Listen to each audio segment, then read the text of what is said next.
Self-esteem parenting 16. When you go to a crowd of people or a joyous gathering or a wedding or a bar mitzvah, and you don't know many people there, the feeling that we get when we are feeling uneasy in this crowd is uneasiness at best, uncomfortable, or at most, lonely. We feel lonely in a crowd. And this feeling is very, very disconcerting. I feel like I got to get out of there and say Mazel Tov and then leave because I don't know anybody. This is not my crowd, not my scene. And therefore, we try to leave quickly without offending the people who are celebrating the Simcha. Now, this is a very important issue when we raise children and we teach our children to have self-esteem in the midst of their upbringing, despite the fact that they experience oftentimes loneliness. They'll call it, "I'm bored, Mom. I'm bored, Dad." But really what they're saying is, "I'm lonely." No one's called them. There's no play date going on. There's an activity going on at school or perhaps after school, or guys are getting together and I'm not included. I feel excluded, the child feels. And this feeling of loneliness is very, very debilitating and devastating. And all of us have felt that way. We all have to identify with the pain of a child's so-called boredom, which is really loneliness, and understand it for what it is. Child is feeling lonely, uncared for, forgotten, and alone against the world. When we are feeling like the world is moving on and passing me by, it's a very, very terrible feeling, as if I'm a ship being passed in the night. I'm forgotten. I feel insignificant. How can we maintain a feeling of greatness or our own goodness, our own wholesomeness, our own self-esteem if everyone around us is not including us in a play date, an activity, a party, not chosen for the team, not chosen for the play, I'm not chosen for a sleepover? I feel very badly. And therefore, we have to identify and feel for our children's feeling when they are excluded or feeling lonely. How do we maintain their self-esteem and their value despite their loneliness? The first thing is, what do we do when we feel lonely? We also feel dejected, rejected, pushed aside. But I believe that we have to think about the idea of being lonely as a possibility, an opportunity to get to know myself. If I am rejected alone, maybe God is saying to me, you know what? Get to know yourself. Get to know your thoughts. Get to know your dreams. Get to know your inner psyche. Spend time with yourself and your own thoughts. Don't be afraid. Don't be afraid to get to know yourself and to spend time alone with yourself. Go for a walk. Go to the pond. Contemplate nature. Think about ideas. Think about a poem that you might want to write. Think about your family. Write something. Write a story. So contemplate life and get to know yourself, your own self. That's what we do as adults. That's what we can do as adults when we feel lonely. Instead of feeling rejected by other people because we feel alone or we have nothing to do. And that really is not a question of boredom, but a question of inner loneliness. We have to get to know ourselves. And so too, the same thing with our children. Even if a child doesn't have a play date, it's not the end of the world.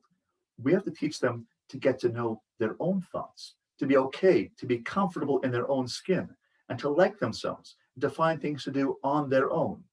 And we have to give our children, perhaps in our home, a corner, an activity corner, where they can do things on their own and give them a list of things to do, which they can do on their own when there is a rainy day, when there is no play date, when they are being excluded by some activity or some class activity, or friends are getting together and I'm not included. I feel terrible when I'm not included. My buddies go down to the game and I'm not included. It feels very, very hurtful. So too with our children. But we have to learn to get along and to like ourselves and to be comfortable on our own, in our own aloneness. That's not the same thing as loneliness. It's the same thing as actual getting to know my own self, my own value. And if I come up with activities for my child in a play corner of the house, and I say, let's make a list. We can color, we could write a poem, we could make some flowers. We could write something. We could write a letter to Bubby and Zadie. We could call Bubby and Zadie. We can make Legos. Find things to do on your own and brainstorm with your child things they like to do on their own. I used to spend many, many hours as a child, as a 10-year-old, 8-year-old, not 11-year-old, taking a ball with my baseball glove and throwing it against the wall of my house. Go outside, and I would sit there on the ground and I would throw the ball and say, okay, that's a single. Okay. Bounce, double. That's a triple. Okay. And I imagine the players on the team. And for hours and hours, or take the ball and hit it against the step. And if it bounces once, it's a single. Bounces twice, it's a double. I would entertain myself or get on my bike and go somewhere.